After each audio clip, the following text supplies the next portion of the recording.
Hello dears, welcome back to my channel. It's me Sahala.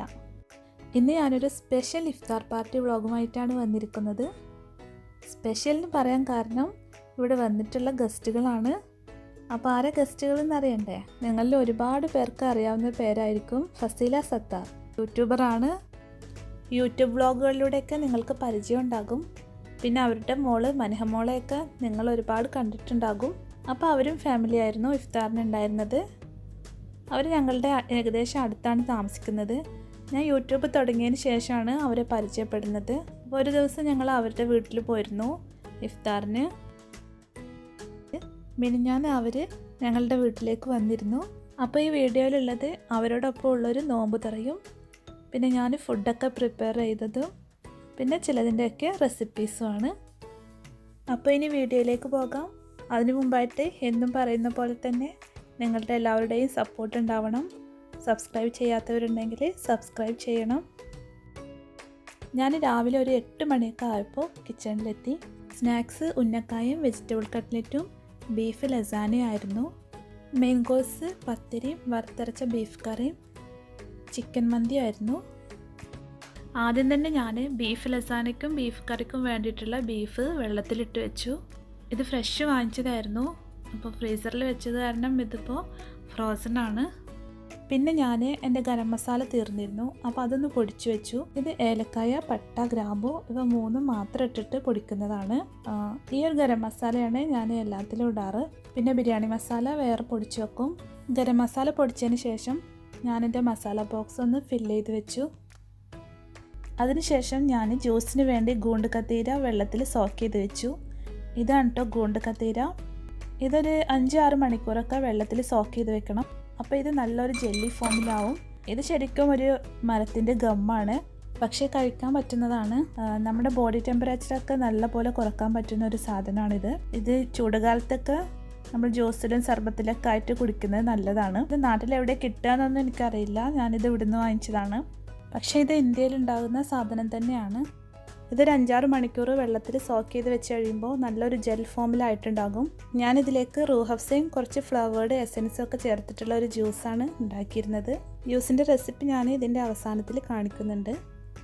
ഇത് vegetable കട്ട്ലറ്റിനുള്ള ഉരുളക്കിഴങ്ങാണ്. ഞാനിത് പുഴുങ്ങാനായിട്ട് വെച്ചിരിക്കുകയാണ്. അത് കഴിഞ്ഞ് ഞാൻ കട്ട്ലറ്റിനുള്ള വെജിറ്റബിൾസൊക്കെ കട്ട് ചെയ്തു. ക്യാരറ്റും ബീൻസും ഒരു ചെറിയ കഷ്ണം ബീട്രൂട്ടും എടുത്തിട്ടുണ്ട്. പിന്നെ സവാളയാണ്. 3 സവാളയും ഒരു കഷ്ണം ഇഞ്ചിയും 3-4 വെളുത്തുള്ളിയും 3 പച്ചമുളകും എടുത്തിരുന്നു. അത് ഞാനൊന്ന് ചെറുതാക്കിയതിന് ശേഷം ചോപ്പറിലിട്ട് ചോപ്പ് ചെയ്തു. ബാക്കി ക്യാരറ്റ്, ബീട്രൂട്ട്, ബീൻസ് ഇത് ഞാൻ ചെറുതായിട്ട് അരിഞ്ഞെടുക്കുകയും ചെയ്തു. അപ്പോഴേക്ക് ബീഫ് ഡീഫ്രോസ്റ്റ് ആയിരുന്നു. അപ്പോൾ ഞാൻ അതിലെ വലിയ പീസൊക്കെ ഒന്ന് ചെറുതായി കട്ട് ചെയ്ത് കറിക്ക് വേണ്ടിയിട്ട് ചെറുതായിട്ട് കട്ട് ചെയ്ത് എല്ലാം ഒന്ന് കഴുകിയെടുക്കുകയും ചെയ്തു. അപ്പോഴേക്ക് ഞാൻ മുൻപ് വേവിക്കാൻ വെച്ച ഉരുളക്കിഴങ്ങ് വെന്തിരുന്നു. അപ്പോൾ ഞാനത് കുക്കറിൽ നിന്ന് മാറ്റിയിട്ട് ആ കുക്കറിൽ തന്നെ ബീഫ് ലസാനയ്ക്കുള്ള ബീഫ് വേവിക്കാൻ വെച്ചു. ബീഫിൽ കുറച്ച് ഉപ്പും മഞ്ഞൾപ്പൊടിയും കുരുമുളക് പൊടിയും ഇട്ടിട്ട് വെള്ളമൊന്നും ഒഴിക്കാതെ ചെറിയ തീയിലിട്ടിട്ട് വേവിക്കാനായിട്ട് വെച്ചു. ഒന്ന് കഴിഞ്ഞിട്ട് ഒന്ന് ചെയ്യാനുള്ള സമയമൊന്നും ഉണ്ടാവില്ല. അതുകൊണ്ട് ഞാൻ ഒരു റെസിപ്പി ചെയ്യുമ്പോൾ തന്നെ മറ്റേതിനുള്ളതൊക്കെ ഒരുക്കി വെക്കുമായിരുന്നു. അങ്ങനെ ബീഫ് ഒരടുപ്പത്ത് വേവിക്കാൻ വെച്ചിട്ട് ഞാൻ മറ്റേ അടുപ്പിൽ കട്ട്ലറ്റിനുള്ള മസാല ഉണ്ടാക്കി. ഓയിൽ ചൂടായപ്പോൾ എല്ലാ വെജിറ്റബിൾസും ഇട്ട് കൊടുത്തു. എന്നിട്ട് കുറച്ച് ഉപ്പും ഇട്ട് ഒന്ന് ഇളക്കിയതിന് ശേഷം കുറച്ച് സമയം മൂടി വെച്ചു.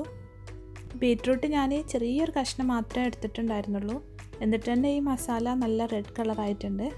നമ്മുടെ ഇന്ത്യൻ കോഫി ഹൗസിലെ കട്ട്ലറ്റിൻ്റെ കളറായിട്ടുണ്ട്. വെജിറ്റബിൾസൊക്കെ ഒന്ന് വാടി വന്നപ്പോൾ ഞാനിതിലേക്ക് കുറച്ച് ഫ്രോസൺ ഗ്രീൻ പീസ് ചേർത്തു. എന്നിട്ടൊന്ന് മിക്സ് ചെയ്തതിന് ശേഷം ഇതിലേക്ക് പൊടികളൊക്കെ ചേർത്ത് കൊടുത്തു. എരിവിന് ആവശ്യമുള്ള കുരുമുളക് പൊടി, 1 ടീസ്പൂൺ മല്ലിപ്പൊടി, കുറച്ച് മഞ്ഞൾപ്പൊടി, 1 ടീസ്പൂൺ മുളക് പൊടി, പിന്നെ 1 ടീസ്പൂൺ ഗരം മസാല. ഇത്രയും പൊടികളൊക്കെയാണ് ചേർത്ത് കൊടുത്തത്. പൊടികളൊക്കെ നിങ്ങളുടെ ടേസ്റ്റിനനുസരിച്ചൊക്കെ കുറക്കും കൂട്ടുകയൊക്കെ ചെയ്യാം. പൊടികളൊക്കെ ചേർത്ത് അതിൻ്റെ പച്ചക്കുത്ത് പോകുന്നവരെ ഒന്ന് വഴറ്റിയെടുത്തു. എന്നിട്ട് അതിലേക്ക് ഉരുളക്കിഴങ്ങ് സ്മാഷ് ചെയ്ത് അത് ചേർത്ത് കൊടുത്തു. ഉരുളക്കിഴങ്ങ് കൂടി ഇട്ടതിന് ശേഷം നല്ലപോലെ മിക്സ് ചെയ്തിട്ട് തീ ഓഫ് ചെയ്തു. പിന്നെ ഒരു പിടി മല്ലിയില കൂടി ചേർത്തു. മല്ലിയില ഇങ്ങനെ അവസാനം ചേർക്കുകയാണെങ്കിൽ അതിൻ്റെ ഫ്ലേവർ പോവില്ല. അങ്ങനെ കട്ട്ലറ്റിൻ്റെ മസാല ഞാൻ ചൂടാറാൻ വേണ്ടി മാറ്റി വെച്ചു. ഞാൻ നേരത്തെ ലസാനയ്ക്ക് വേണ്ടി വേവിക്കാൻ വെച്ച ബീഫ് വെന്തിരുന്നു. അപ്പോൾ അത് വേറൊരു പാത്രത്തിലേക്ക് മാറ്റി. വെള്ളമൊന്നും ഒഴിക്കാതെ വെച്ചിട്ട് തന്നെ അതിൽ വെള്ളം ഉണ്ടായിരുന്നു. അപ്പോൾ ഞാൻ ബീഫ് കഷ്ണങ്ങൾ വേറൊരു പാത്രത്തിലേക്കും അതിൻ്റെ ഗ്രേവി മറ്റൊരു പാത്രത്തിലേക്കും മാറ്റി വെച്ചു. അതിൻ്റെ ഗ്രേവിയും ലസാന ഉണ്ടാക്കുമ്പോൾ ആവശ്യമുണ്ട്. എന്നിട്ട് ആ കുക്കറൊന്ന് കഴുകി അതിൽ തന്നെ ബീഫ് വേവിക്കാൻ വെച്ചു. നമ്മൾ കുക്ക് ചെയ്യുമ്പോൾ മിനിമം പാത്രങ്ങൾ ഉപയോഗിക്കുകയാണെങ്കിൽ നമുക്ക് കഴുകാനും കുറച്ച് പാത്രങ്ങൾ ഉണ്ടാവുള്ളൂ. പിന്നീട് ഞാൻ ബീഫ് കറിക്കുള്ള ബീഫ് ഉണ്ടാക്കുകയാണ് ചെയ്തത്. അപ്പോൾ ഇതിൻ്റെ റെസിപ്പിയൊന്നും ഞാൻ കാണിക്കുന്നില്ല, കാരണം ഞാൻ ഇതിൻ്റെ ഡീറ്റെയിൽഡ് ആയിട്ടുള്ള വീഡിയോ മുമ്പ് ചെയ്തിരുന്നു. ഒരു പൊതി പൊറോട്ടയുടെ റെസിപ്പി ചെയ്തിരുന്നല്ലോ. അപ്പോൾ അന്നുണ്ടാക്കിയ അതേ ബീഫ് ഗ്രേവി തന്നെയാണ് ഞാൻ ഉണ്ടാക്കിയത്. എന്നിട്ട് അങ്ങനെ ബീഫ് കറി ഉണ്ടാക്കിയതിന് ശേഷം അതിൽ വറുത്തരക്കുകയാണ് ചെയ്തത്. തേങ്ങ വറുത്തരച്ചു. അപ്പോൾ ആ സെയിം ബീഫ് കറി തന്നെ ആയതുകൊണ്ടാണ് ഞാൻ വീഡിയോ ഒന്നും അങ്ങനെ കാര്യമായിട്ട് എടുക്കാഞ്ഞത്. ബീഫ് കറിയുടെ റെസിപ്പി വേണമെങ്കിൽ ഞാൻ പൊതി പൊറോട്ടയുടെ ലിങ്ക് ഡിസ്ക്രിപ്ഷൻ ബോക്സിൽ കൊടുക്കാം. അപ്പോൾ അവിടെ നോക്കിയാൽ മതി. ബീഫ് വേവിക്കാൻ വെച്ച് ഞാൻ ലസാനയ്ക്കുള്ള ഉള്ളിയും ബീഫും ഒക്കെ ഒന്ന് റെഡിയാക്കി വെച്ചു. ഇതൊരു 3 സവാളയും 300 ഗ്രാം ബീഫുമാണ്. ഒരു കടായി ചൂടായപ്പോൾ അതിലേക്ക് 3 ടേബിൾ സ്പൂൺ ബട്ടറും 1 ടേബിൾ സ്പൂൺ ഓയിലും ഒഴിച്ചു കൊടുത്തു. എന്നിട്ട് അതിലേക്ക് കൊത്തി അരിഞ്ഞ വെളുത്തുള്ളിയും ഇഞ്ചി ഇട്ട് കൊടുത്തു. ഇഞ്ചി ഒരു വലിയ കഷ്ണം, വെളുത്തുള്ളി ഒരു 3 വലിയ വെളുത്തുള്ളി എടുത്തിരുന്നു. തീരെ പൊടിയായിട്ട് അരിയരുത്. ഇതൊന്ന് വഴറ്റിയെടുക്കണം, കൂടുതൽ വേവിക്കരുത്. ഇതൊന്ന് വാടിയതിന് ശേഷം സവാള ചേർക്കണം. ലസാന ആക്ച്വലി ഒരു ഇറ്റാലിയൻ ഡിഷാണ്. അപ്പോൾ ഇതിൻ്റെ ടേസ്റ്റ് ഏകദേശം ഇറ്റാലിയൻ ലസാനയുടെ പോലെ തന്നെയാണ്. പക്ഷേ നമ്മുടെ ഒരു നാടൻ രീതിയിലാണ് ഇത് ഉണ്ടാക്കുന്നത് എന്ന് മാത്രം. സവാള കുറച്ച് ഉപ്പിട്ട് വഴറ്റി ഒന്ന് ട്രാൻസ്പെറൻ്റ് ആയപ്പോൾ അതിലേക്ക് കുറച്ച് ടൊമാറ്റോ പേസ്റ്റ് ചേർത്തു. 3 ടേബിൾ സ്പൂൺ ടൊമാറ്റോ പേസ്റ്റാണ് ചേർത്തത്. അതൊന്ന് മിക്സായി വന്നതിന് ശേഷം അതിലേക്ക് മിക്സ് ചെയ്ത ബീഫ് ഇട്ട് കൊടുത്തു. ബീഫൊന്ന് മിക്സാക്കി എടുത്തതിന് ശേഷം നേരത്തെ മാറ്റി വച്ചിരുന്ന ബീഫിൻ്റെ സ്റ്റോക്ക് അതിലേക്ക് ഒഴിച്ചു കൊടുത്തു. പിന്നെ 1 ടേബിൾ സ്പൂൺ ടൊമാറ്റോ കെച്ചപ്പ് കൂടി ചേർത്തു. നേരത്തെ ചേർത്ത ടൊമാറ്റോ പേസ്റ്റിന് ഒരു പുളിയായിരിക്കും. അപ്പോൾ ഈ കെച്ചപ്പ് കൂടി ചേർക്കുമ്പോൾ ഇതിനൊരു മധുരം ഉണ്ടാകും. അപ്പോൾ ടേസ്റ്റ് ബാലൻസ് ആവും. എല്ലാം ഒന്ന് മിക്സാക്കിയതിന് ശേഷം ഇറ്റാലിയൻ സ്പൈസസ് ചേർത്തു. കുറച്ച് ഒറിഗാനോ, ബേസിൽ, തൈം, ഈ 3ആണ് ഞാൻ ചേർത്തത്. നമ്മൾ പിസ്സയൊക്കെ ഉണ്ടാക്കുമ്പോൾ ചേർക്കില്ലേ, ആ സ്പൈസസ് തന്നെയാണിത്. ഇതിൻ്റെ അളവൊക്കെ ഓരോരുത്തർക്കും ഇഷ്ടത്തിനനുസരിച്ച് ചേർക്കാം. ആദ്യം കുറച്ച് ചേർത്ത് നോക്കാം, എന്നിട്ട് ടേസ്റ്റ് ഇഷ്ടമാണെങ്കിൽ കൂടുതൽ ചേർക്കാം. ഞാൻ ഒറിഗാനോയും തൈമും കുറച്ച് അധികം ചേർത്തു. ബേസിൽ കുറച്ച് കുറവായിട്ടുമാണ് ചേർത്തത്. കുറച്ച് കുരുമുളക് പൊടി കൂടെ ചേർത്തു. ഇതിൽ എരിവിന് വേണ്ടി വേറെ ഒന്നും ചേർത്തിട്ടില്ല. ഇതിൽ കൂടുതൽ എരിവും വേണ്ട, ഒരു മൈൽഡായിട്ടുള്ള എരിവ് മതി. അങ്ങനെ കൂടുതൽ സ്പൈസി അല്ല. എല്ലാം ഒന്ന് മിക്സ് ചെയ്തെടുക്കണം. ഇതിൽ ഉള്ളിയൊന്നും അങ്ങനെ വെന്ത് കുഴയേണ്ട ആവശ്യമില്ല, കാരണം ഇത് ബേക്ക് ചെയ്തെടുക്കുന്ന ഒരു ഐറ്റമാണ്. അപ്പോൾ ആ സമയത്ത് ഒന്നുകൂടി വേവും. പിന്നെ തീ ഓഫ് ചെയ്തിട്ട് കുറച്ച് ഗ്രീൻ ലീവ്സൊക്കെ ചേർക്കണം. ഞാൻ പാസ്ലി ലീഫും മല്ലിയിലയാണ് ചേർത്തത്. അങ്ങനെ ലസാനയുടെ ഫില്ലിങ് റെഡിയായി. അപ്പോൾ ഞാനത് മാറ്റി വെച്ചിട്ട് കട്ട്ലറ്റ് എല്ലാം ഷേപ്പ് ചെയ്തെടുത്തു. നിങ്ങൾക്ക് ഇഷ്ടമുള്ള ഷേപ്പിലൊക്കെ കട്ട്ലറ്റ് ഉണ്ടാക്കാം. എനിക്ക് ഈസി ആയിട്ടുള്ളത് റൗണ്ട് ഷേപ്പാണ്. അപ്പോൾ ഞാൻ എല്ലാം ഷേപ്പ് ചെയ്തു. എന്നിട്ടിത് മുട്ടയുടെ മിക്സിൽ മുക്കി ബ്രെഡ് ക്രംസിൽ ഒന്ന് കോട്ട് ചെയ്തെടുത്തു. അത് വീണ്ടും മുട്ടയുടെ മിക്സിൽ മുക്കിയിട്ട് വീണ്ടും ഒന്നുകൂടെ ബ്രെഡ് ക്രംസിൽ റോൾ ചെയ്തു. ഇങ്ങനെ ചെയ്യുകയാണെങ്കിൽ കുറച്ചുകൂടി ക്രിസ്പി ആയിരിക്കും. അങ്ങനെ ഞാൻ കട്ട്ലറ്റ് എല്ലാം റെഡിയാക്കിയതിന് ശേഷം ഒരു കണ്ടെയ്നറിലാക്കി ഫ്രിഡ്ജിലേക്ക് മാറ്റി. പിന്നെ വൈകുന്നേരമാണ് എല്ലാം ഫ്രൈ ചെയ്തത്. പിന്നെ മന്തിക്ക് വേണ്ട ചിക്കനൊക്കെ കഴുകി ക്ലീൻ ചെയ്ത് കട്ട് ചെയ്ത് മാറ്റി വെച്ചു. പിന്നെ ഒരു നാഴി പൊടിയെടുത്ത് പത്തിരി ഉണ്ടാക്കി. ഞാൻ പത്തിരി പ്രസ്സിലാണ് പത്തിരി പരത്താറ്. അപ്പോൾ നമ്മൾ പത്തിരി പ്രസ്സിൽ പത്തിരി പരത്തുമ്പോൾ പിന്നെ അത് കഴിഞ്ഞിട്ടൊന്ന് പൊടി തട്ടി കൊടുക്കണമല്ലോ. അപ്പോൾ അതിന് പകരമായിട്ട് ഞാൻ ചെയ്യുന്നത് ഒരു പാത്രത്തിൽ കുറച്ച് പൊടി എടുക്കും. എന്നിട്ട് അതിൻ്റെ മുകളിൽ ഒരു കനം കുറഞ്ഞ തുണി വിരിക്കും. എന്നിട്ട് അതിലിങ്ങനെ പത്തിരി തിരിച്ചും മറിച്ചും ഒന്ന് ഇട്ട് കൊടുക്കും. അങ്ങനെയാണ് പൊടി തട്ടാറ്. അപ്പോൾ ഈസിയാണ്. പിന്നെ ഇത് ഞാൻ നോൺ സ്റ്റിക്കിലാണ് പത്തിരി ചുട്ടെടുക്കുക. അപ്പോൾ പിന്നെ കുഴപ്പമില്ല, ഒട്ടിപ്പിടിക്കുകയൊന്നുമില്ല. നോൺ സ്റ്റിക്കിലാവുന്ന സമയത്ത് കുറച്ച് പൊടി ഉണ്ടെങ്കിൽ തന്നെ പത്തിരി നല്ല ശരിയായി കിട്ടും.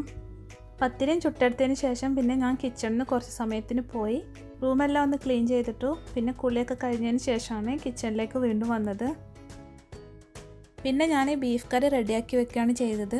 സവാളയൊക്കെ വഴറ്റി തേങ്ങയൊക്കെ വറുത്തരച്ചൊഴിച്ചു. ഈ ബീഫ് കറി റെഡിയാക്കുമ്പോഴത്തേന് ഞാൻ ഉന്നക്കായ്ക്കുള്ള പഴം ആവി കയറ്റാനായിട്ട് വെച്ചിരുന്നു. അപ്പോൾ ഈ കറി റെഡിയായ ഉടനെ തന്നെ ഉന്നക്കായ ഉണ്ടാക്കി. ഞാൻ 4 പഴമായിരുന്നു ഉന്നക്കായ്ക്ക് വേണ്ടി എടുത്തിട്ടുണ്ടായിരുന്നത്. അതിലേക്ക് 1 കപ്പ് തേങ്ങയാണ് എടുത്തത്. പിന്നെ കുറച്ച് കാഷ്യൂവും കുറച്ച് കിസ്മിസും എടുത്തിരുന്നു. ഞാൻ ഉന്നക്കായുടെ വീഡിയോ ഒന്നും ഡീറ്റെയിൽ ആയിട്ട് എടുത്തിട്ടില്ല, കാരണം വീഡിയോ കൂടെ ചെയ്യാൻ നിൽക്കുമ്പോൾ ടൈം ഇങ്ങനെ പെട്ടെന്ന് പോകുമായിരുന്നു. ഉന്നക്കായ എല്ലാം ഷേപ്പ് ചെയ്തിട്ട് ഒരു പാത്രത്തിൽ അടച്ചു വെച്ചു. എന്നിട്ട് ലസാനയ്ക്കുള്ള ബാക്കി കാര്യങ്ങളൊക്കെ ചെയ്തു. ലസാനയ്ക്കുള്ള വൈറ്റ് സോസ് തയ്യാറാക്കാനായിട്ട് ഒരു പാത്രത്തിൽ 4 ടേബിൾ സ്പൂൺ ബട്ടർ ഒഴിച്ചു. അതിലേക്ക് 2 ടേബിൾ സ്പൂൺ മൈദ ചേർത്തു. ചെറിയ തേയിലിട്ടിട്ടാണ് ഇതെല്ലാം ചെയ്യുന്നത്. മൈദ ബട്ടറിലൊന്ന് സോട്ട് ചെയ്തതിന് ശേഷം അതിലേക്ക് 2 കപ്പ് പാലൊഴിച്ചു. മിക്സ് ഒന്ന് കുറുകി തുടങ്ങുമ്പോൾ അതിലേക്ക് സ്പൈസസ് ചേർത്തു. ഒറിഗാനോയും ബേസിലും തൈമും കുറേശ്ശെ അതിലേക്ക് ചേർത്തു. പിന്നെ കുറച്ച് കുരുമുളക് പൊടിയും കൂടെ ചേർത്തു. ഇതിൻ്റെ എല്ലാം ടേസ്റ്റ് നോക്കിയിട്ട് കൂട്ടുകയും കുറക്കുകയൊക്കെ ചെയ്യാം. എന്നിട്ട് എല്ലാം കൂടി ഒന്ന് കൈയെടുക്കാതെ ഇളക്കി മിക്സ് ചെയ്തു. അത് പെട്ടെന്ന് തന്നെ കുറുകും, കാരണം അതിൽ മൈദ ചേർക്കുന്നതുകൊണ്ട്. എന്നിട്ടൊരു പാകത്തിനുള്ള തിക്നെസ് ആകുമ്പോൾ അതിലേക്ക് കുറച്ച് ചീസ് ചേർത്തു. ഞാൻ പാർമെസൻ ചീസാണ് ചേർത്തത്. പാർമെസൻ ചീസ് ഇല്ലെങ്കിൽ വേറെ ഏതെങ്കിലും ചീസായാലും മതി. ഇത് തണുത്ത് കഴിയുമ്പോൾ കൂടുതൽ തിക്കാവും, അതുകൊണ്ട് ഒരു മീഡിയം തിക്നെസ് ആകുമ്പോൾ തന്നെ ഇത് ഓഫ് ചെയ്യണം. ഈ ഒരു തിക്നെസ് ആയാൽ തന്നെ നമുക്ക് തണുത്ത് കഴിയുമ്പോൾ ഒരു ജാമിൻ്റെയൊക്കെ തിക്നെസ് കിട്ടും. അപ്പോൾ ആ ഒരു തിക്നെസ്സിൽ ഞാനത് തീ ഓഫ് ചെയ്ത് മാറ്റി വെച്ചു. എന്നിട്ട് മൈദ കൊണ്ടുള്ള ചപ്പാത്തി ഉണ്ടാക്കി. മൈദ കൊണ്ട് ചപ്പാത്തി ഉണ്ടാക്കിയിട്ട് അതായിരുന്നു ലസാന ഷീറ്റിന് പകരമായിട്ട് ഉപയോഗിച്ചത്. എത്ര ലെയർ വേണോ അത്രയും ചപ്പാത്തിയാണ് ഉണ്ടാക്കേണ്ടത്. മൈദ കുറച്ച് വെള്ളവും ഉപ്പും മാത്രം ഇട്ട് കുഴച്ചെടുത്തതായിരുന്നു.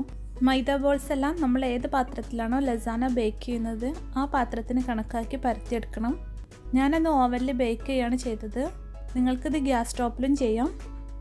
നമ്മൾ ചട്ടിപ്പത്തിരിയൊക്കെ ഉണ്ടാക്കുന്ന പോലെ തന്നെ ഇത് ഉണ്ടാക്കിയെടുക്കാം. അങ്ങനെ എല്ലാ ചപ്പാത്തി ഉണ്ടാക്കി എല്ലാം ഒന്ന് വേവിച്ചെടുത്തു. അതിനുശേഷം ചപ്പാത്തി സോക്ക് ചെയ്യാനായിട്ട് 2 മുട്ടയും കുറച്ച് പാലും കുറച്ച് ഉപ്പും ചേർത്ത് ഒന്ന് ബീറ്റ് ചെയ്തിട്ട് ഒരു മിക്സ് ഉണ്ടാക്കി. പിന്നെ നല്ല ഇൻട്രസ്റ്റിംഗ് ആയിട്ടുള്ള പരിപാടിയായിരുന്നു ലസാന സെറ്റിങ്. അപ്പോൾ ആദ്യം ഓവൻ പ്രൂഫായ പാത്രത്തിൽ ബട്ടർ ഒന്ന് തേച്ച് കൊടുത്തു. എന്നിട്ടൊരു മൈദ ചപ്പാത്തി എഗ് മിക്സിൽ 2 സൈഡും മുക്കിയിട്ട് പാത്രത്തിൽ വെച്ച് കൊടുത്തു. അതിന് മുകളിൽ ബീഫ് ഫില്ലിങ് വെച്ചു. ബീഫ് ഫില്ലിങ്ങിൻ്റെ മുകളിൽ വൈറ്റ് സോസ് സ്പ്രെഡ് ചെയ്തു. വൈറ്റ് സോസിൻ്റെ മുകളിൽ ഗ്രീൻ ലീവ്സ് ഇട്ട് കൊടുത്തു.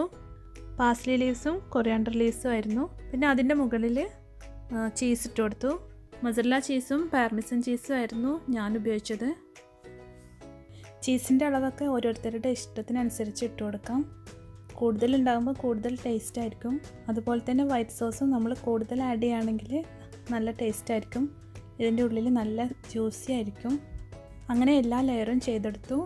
അവസാനം ഒരു ചപ്പാത്തി മുകളിൽ വെച്ചു. എന്നിട്ട് ബാക്കി ഉണ്ടായിരുന്ന മുട്ട മിക്സ്ഡ് അതിൻ്റെ മുകളിലൂടെ ഒഴിച്ചു. ഞാനിത് 180 ഡിഗ്രിയിൽ പ്രീ ഹീറ്റ് ചെയ്ത ഓവനിൽ 45 മിനിറ്റ് ബേക്ക് ചെയ്തെടുക്കുകയാണ് ചെയ്തത്. ഞാനൊരു അരമണിക്കൂർ കഴിഞ്ഞപ്പോൾ ഓവനൊന്ന് തുറന്ന് നോക്കിയിരുന്നു. ആ സമയത്ത് അതിൻ്റെ മുകൾ ഭാഗം ഒന്ന് ഡ്രൈ ആയി തോന്നിയപ്പോൾ കുറച്ച് ചീസ് കൂടി വെച്ച് കൊടുത്തിരുന്നു. ഈ ലസാന ബേക്ക് ചെയ്യാൻ വെച്ചിട്ട് ആ സമയം കൊണ്ട് ഞാൻ ഉന്നക്കായും കട്ട്ലറ്റും എല്ലാം ഫ്രൈ ചെയ്തെടുത്തു. ഞാനിതൊക്കെ ഫ്രൈ ചെയ്യുമ്പോൾ തന്നെ കുറേ വൈകുന്നേരമായിരുന്നു. മെയിനായിട്ടുള്ള ചിക്കൻ മന്തി കൂടി ഉണ്ടാക്കാനുണ്ടായിരുന്നു. അപ്പോൾ ഇതൊക്കെ ഫ്രൈ ചെയ്ത് ഞാൻ കാസറോളിലേക്ക് മാറ്റിയിട്ട് വേഗം ചിക്കൻ മന്തി ഉണ്ടാക്കി. മന്തി ഉണ്ടാക്കിയതൊന്നും ഞാൻ വീഡിയോ എടുത്തിട്ടില്ല. അതിൻ്റെ വീഡിയോ ഞാൻ മുമ്പ് ചെയ്തതാണല്ലോ, അതുകൊണ്ട് വീഡിയോ ഒന്നും എടുത്തില്ല. പിന്നെ വീഡിയോ എടുത്ത് ചെയ്യുകയാണെങ്കിൽ കുറച്ചധികം സമയം വേണം. അപ്പോൾ ഞാൻ വേഗം വീഡിയോ ഒന്നും എടുക്കാൻ നിൽക്കാതെ കുക്ക് ചെയ്തു.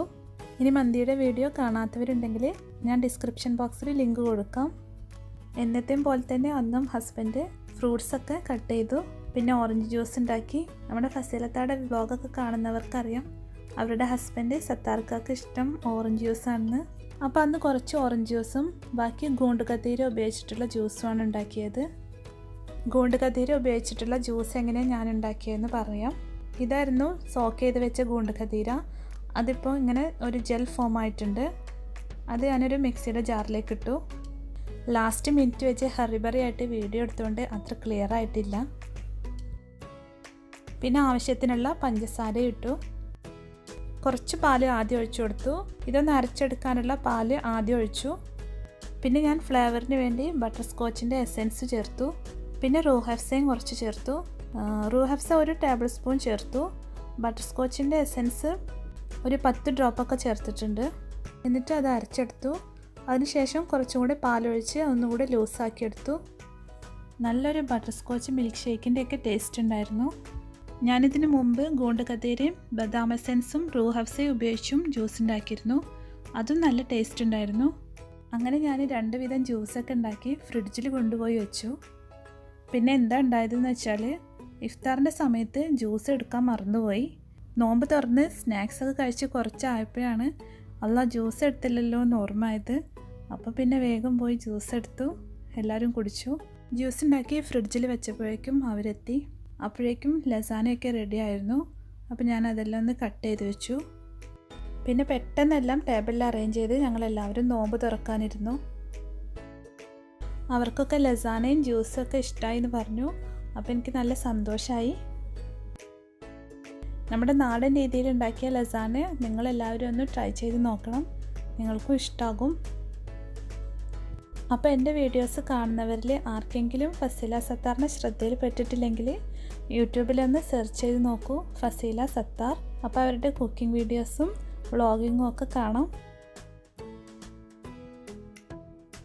ഇതാണ് അവരുടെ കുഞ്ഞുമോള് മൻഹ. ഫസീലത്താൻ്റെ വീഡിയോസിലൊക്കെ എപ്പോഴും മൻഹമോൾ ഉണ്ടാകും. അപ്പോൾ കുറേ പേർക്കൊക്കെ അറിയുന്നുണ്ടാകും മൻഹമോളെ. നിസ്കാരമൊക്കെ കഴിഞ്ഞ് കുറച്ച് സമയം ഞങ്ങൾ സംസാരിച്ചൊക്കെ ഇരുന്നു. പിന്നെ ഭക്ഷണമൊക്കെ കഴിച്ചു. രാത്രിയായപ്പോൾ അവർ പോയി. ഞങ്ങളൊരു ദിവസം അവരുടെ വീട്ടിലേക്ക് ഇഫ്താറിന് പോയിരുന്നു എന്ന് പറഞ്ഞല്ലോ. ഇത് അന്നെടുത്ത വീഡിയോ ആണ്. അന്ന് അവിടെ വലിയൊരു നോമ്പുതുറയായിരുന്നു. കുറേ പേരൊക്കെ ഉണ്ടായിരുന്നു, കുറേ മലയാളികളുണ്ടായിരുന്നു. ഈ ഇഫ്താറിൻ്റെ വിശേഷങ്ങളൊക്കെയാണ് ഫസീലത്തെ വ്ളോഗിൽ ഇട്ടിട്ടുള്ളത്. അപ്പോൾ എല്ലാവരും അതൊക്കെ ഒന്ന് കണ്ടു നോക്കൂ. അപ്പോൾ ഞാൻ ഈ വ്ളോഗ് അവസാനിപ്പിക്കുകയാണ്. നിങ്ങൾക്ക് എല്ലാവർക്കും ഇഷ്ടമായി എന്ന് വിചാരിക്കുന്നു. നിങ്ങളുടെ എല്ലാവരുടെയും സപ്പോർട്ട് ഉണ്ടാവണം. സബ്സ്ക്രൈബ് ചെയ്യാത്തവരൊക്കെ ഒന്ന് സബ്സ്ക്രൈബ് ചെയ്യണേ. പിന്നെ ഇഷ്ടമായിട്ടുണ്ടെങ്കിൽ ലൈക്ക് ചെയ്യാനും ഷെയർ ചെയ്യാനും ഒന്നും മറക്കരുത്. അപ്പോൾ വീണ്ടും കാണാം. താങ്ക്